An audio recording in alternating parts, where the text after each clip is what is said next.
محترم ناظرین، السلام علیکم ورحمۃ اللہ وبرکاتہ۔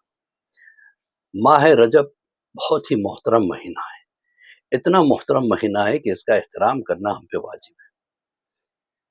جناب عیسیٰ کے دور میں ایک شخص کی غلط نگاہ ایک عورت پر پڑ گئی اور وہ چاہتا کسی طریقے سے اس کے اوپر تصرف حاصل کرے۔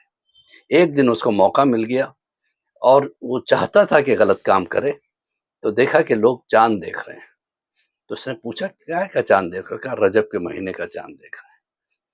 تو اس نے کہا رجب آ گیا؟ کہا بالکل آ گیا۔ تو اس نے اس عورت سے کہا کہ محترم مہینہ شروع ہو گیا، میں نے تجھے اللہ کے لیے چھوڑ دیا، اور دعائیں دیتی ہوئی چلی گئی۔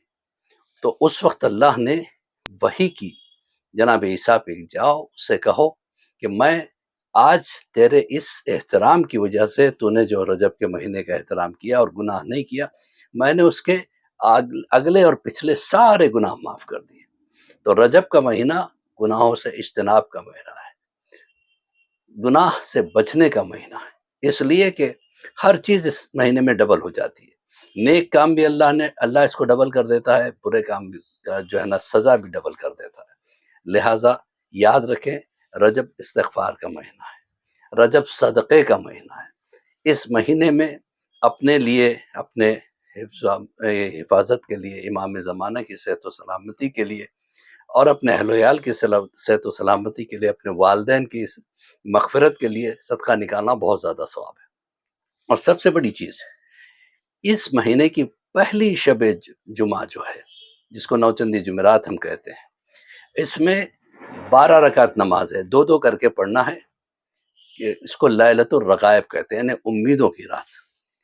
اس میں یہ نماز میں ہر رکعت میں ایک الحم، 3 مرتبہ سورہ قدر، انا انزلناہ فی لیلۃ القدر، اور پھر اس کے بعد 12 مرتبہ قل اللہ پڑھنی ہے۔ جو اس نماز کو پڑھے گا، پروردگار عالم اس کے سارے گناہ معاف کر دے گا، اور جب وہ مر کے دنیا سے گزر جاتا ہے تو اس وقت پہلی شب جو آتی ہے، تنہائی کی شب، تاریکی کی شب، خوفناک ماحول کی شب، ایسے میں وہ دیکھتا ہے کہ انتہائی خوبصورت ایک نوجوان آیا ہے اور کہتا ہے میں تو خوشخبری دینے آیا ہوں کہ تم بخشے گئے۔ سوچئے، تو یہ پوچھے گا بھئی آپ کون ہیں؟ کہا کہ میں وہ رجب کی نماز ہوں جو تم نے ادا کی تھی، لیلۃ الرغائب کی نماز۔ تو اس کو مس نہ کریں، صدقہ دیں، خیرات کریں، اپنے والدین کے لیے استغفار پڑھیں، اپنے لیے، اپنے اہل و عیال کے لیے استغفار پڑھیں۔ یہ مہینہ فائدہ اٹھانے کا مہینہ ہے، رمضان کی تیاریوں کا مہینہ ہے، لہٰذا اس کو مس نہ کریں۔